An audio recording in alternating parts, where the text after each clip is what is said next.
Yes, good morning this morning. Yeah, so what we're talking about this morning is a little bit, I don't want to call it funny now. I mean, it's not the first person that will come out to say something like that. I'm speaking of a senior figure in the new Nigerian People's Party, that's NNPP, Ladipo Johnson. He came out recently to say that Kano will be won by NNPP in the next gubernatorial election for Kano State, whether Abubakar Yusuf, the current governor, defect to the APC or not.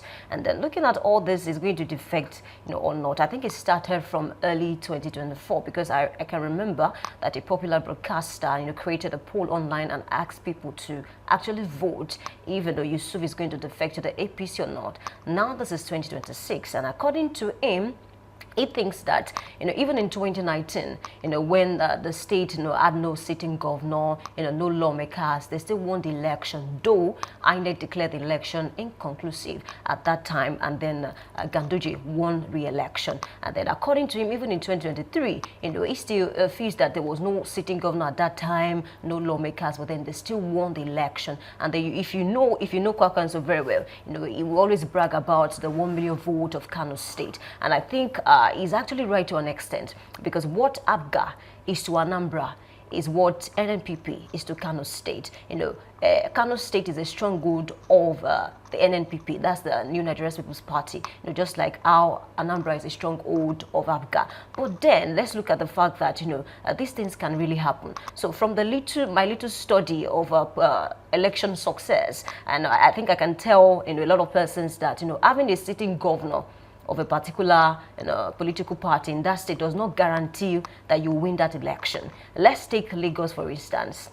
In the last election, 2023 election, Lagos was won by Labour Party candidate, that's Peter Obi, and then there was a sitting governor at that time. But look at your state that had a PDP governor, and then APC won in your state. So these are the peculiarities. So he has a point to say that, okay, because whether he leaves or not, we are going to win that election, and I think that's a very good one. Another angle I would love us to talk about this morning is the fact that he said that the current governor of Kano State had a meeting with the president, and then maybe it might defect soon or maybe later. But then I think his spokesman, that's a spokesman of the current governor, Abba Yusuf, I'm speaking about Sunisi Bature, came out to defend the governor, to say that that meeting had nothing to do with defection at all. That it was just the governor trying to present, the challenges and of course the plans of the government to the president, speaking about what a tragic incident that happened recently in Kano State, where a certain housewife and 6 children were murdered in cold blood. So according to the spokesman, he said he had nothing to do with defection. It was just the governor trying to meet with the president. As a matter of fact, on that same Monday,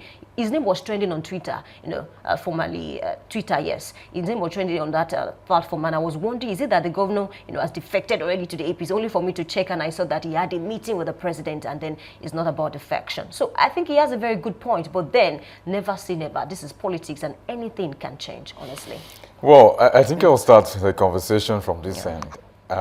Someone is hungry, and the person goes to a supermarket to buy whatever. So he got there, and then he picked the first item. I saw, oh my goodness, I love this shirt. And then he picked the shirt. I love this trouser. Picked another trouser. Oh, Jesus, this shoe is nice. And then he picks it. And then a book again, and then he picks a book. He's done so well for himself, but he has not done the right thing for himself, especially at that time, because he went there as an hungry man, only to get there to buy some other things that probably would not solve his immediate problem. The immediate problem to be solved is food. He would only do better by himself by picking up maybe a loaf of bread or whatever can feed him currently at that moment. So no matter how many things he buys from that supermarket, he has not tackled the problem until he buys food. Food is just as essential to him at that moment. And that's the story of the APC. Why? Because we understand how important, how consequential Kano State is to the polity, especially come 2027, the elections and all of this. So I think one of the things that I would have loved to see was that it shouldn't just be APC gunning for Abubakar Yusuf. It should be the PDP and some other parties. It should be a contention because of certain reasons, and I'll explain why. I did a bit of analytics this morning. Shortly after Ladipo Johnson, the National Publicity Secretary of the NNPP, as well as the chairman, the national chairman, Laji Ajuji, also came out to say that many things. But one of the things Ajuji said that made sense to me was that Abubakar Yusuf, as of yesterday, has not made a statement concerning this, concerning his defection, whether or not it's going to the APC. But the political terrain is already buzzing because of that meeting with the President, Tinubu. So that suggests that maybe he has that in plan. But they said, according to what they have, he has not tendered any communications to them to say, this is what I'm going to do, this is not what I'm going to do. So let's do the math very quickly. One of the things we must also understand is there's a bit of feud, a quarrelsome moment, or should we say falling out between Rabi Musa Kokanso and Abubakar Yusuf, which is, of course, one of the reasons why many persons are expecting something to break out. I mean, Abubakar Yusuf leaving the NNPP. Now, one of the things we are going to strike out is this. Kano is the most populous state in the country, Nigeria. And that's also a big deal for anybody that wants to be serious. And he has the highest voter turnout. If you check the election, so I'm going to take it very quickly. 2019, Kano recorded 1.96 million votes cast. Now, maybe we should even bring the context to say, in 2023, it was the second highest, it has the second highest number of registered voters, about 5 million plus, following after Lagos with 7 million plus. Eventually, it became the highest, it recorded the highest total votes cast in 2023 election with about 1.74 million votes cast. Lagos did not have that much. Lagos had many registered voters, but did not have many votes counts, if so to say. Many persons that registered did not vote. Now, we're going to speak to that issue to say Kano State is known for grassroots politics. They are known for participation. Whenever there's an election, they know how to, canvass people from the local scenes to say, let's go vote. So if you consider the numbers and you understand why this is important, in fact, in late 2025, that was last year, the report came out that Kano is also leading with the highest number of registrants. About 59,000 new registrants have registered for the PVC and they are ready to vote. That is another thing to discuss. So 59,000 plus all of the numbers that you can count together for them. I mean, that's a lot to say about Kano. Now, again, we should take it from the context of Kano has the largest, or should we say, the highest number of local government areas. He has 44, followed by Katsina. Katsina has 34, Oyo State 33. But you can also tell that this is maybe one of the reasons why it is very important to have Kano. Now, Kano is also the commercial nerve center of the northern region. That is also important. All of these skins are playing quite nicely. But one of those important things we must also lay accent on is the fact that it has a highly politically fluid environment, or should we say structure now. Its Kano state politics is fluid in the sense that from 1999, there's been 4 parties that ruled Kano state. For one, there is the PDP, there's the ANPP, there is the APC, and then eventually NNPP. So all of this tells the story that, yeah, there's a chance for anybody to defect. There's a chance that they are not so big on the party or the structure of the party. They are big on what they will do within the state. So if Kano votes you as a president, you have a good chance because we've seen from past elections, 2019, 2023 tells the story more. And if you also check the political ideology, you understand that it is rooted in grassroots politics, awareness, and participation.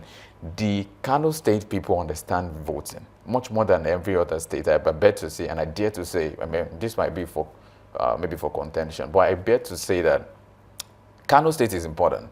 If any state is interested in winning 2027 election, or any presidency or any party, I mean to say, is willing to win the elections come 2027, Kano should be on your top list. It should be something you fight for, not just say, we're like a bicycle if it wants to come. No, that was why the meeting had to happen. When, the spokesperson of the governor said it was just to talk about the challenges they're facing, the recent incident, and how there's... At the end of the day, the conversation is about collaboration.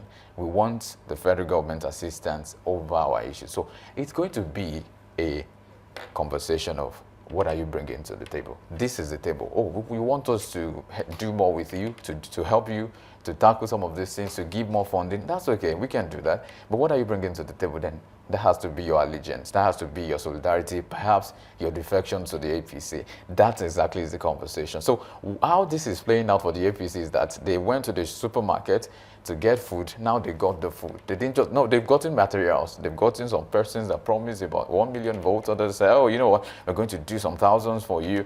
And then now they have the party that votes in millions. 1.94 million in 2020. 2019, 2023 was about 1.74. That's a lot of, that's whooping. So if you have the backing of the Kano State particularly, you understand how important that is for you. Not to disregard the point that you said, that you are a sitting governor and you belong to a party, does not mean your party is going to win in that election. But, I think cumulatively now, even if the party does not win so much with a large margin in Kano State, which I think would not happen, which I think most likely APC would win if it defects to the APC, right, in Kano State. So that's a good number. So if you consider, okay, maybe not Kano, if it doesn't win so much in Kano, we have other governors, over 23 of them already in the APC. What does this speak to the issue of every other party? It's more like dead on arrival. His mission accomplished for the APC. I was waiting for this. I know many persons were waiting for the last strike that would make the sense for, or make sense for the APC. And I think this is the last,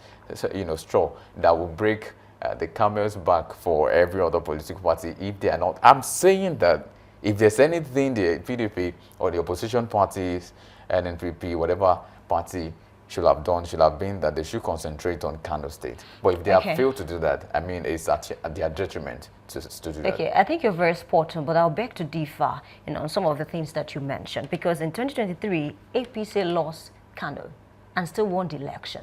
So yes, Kano is blessed with the numbers, but whether or not APC, we win election in Kano State might not really determine whether they win the general election. They are blessed with the numbers, but then I don't think that can stop any political party from winning the general election. I mean, because we have evidence on ground. 2023, for instance, Kano was won by NNPP, under Rabi Musa Kwakwanso. And of course, at the end of the day, Bola Ahmed Tinubu won the general election. But anything can happen. This is, this is politics. Anything can play out. But do you also agree that it's a game of numbers? Exactly. It's a game of numbers, but then there are exceptions. And that's why I mentioned 2023, APC lost in Kano. And then APC still won the general election.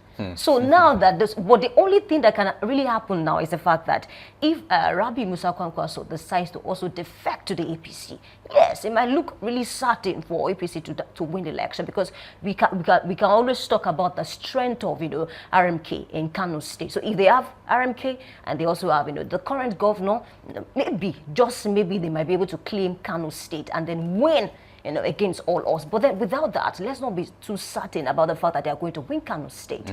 Because I gave examples of, a series of, instances whereby a sitting governor of the APC could not deliver their state, to the APC. So election is a little bit funny. And so let me give you another instance. For instance, it's just like English language now. See, if you write any essay today and you give it to another person to review, that person will find errors that you didn't see.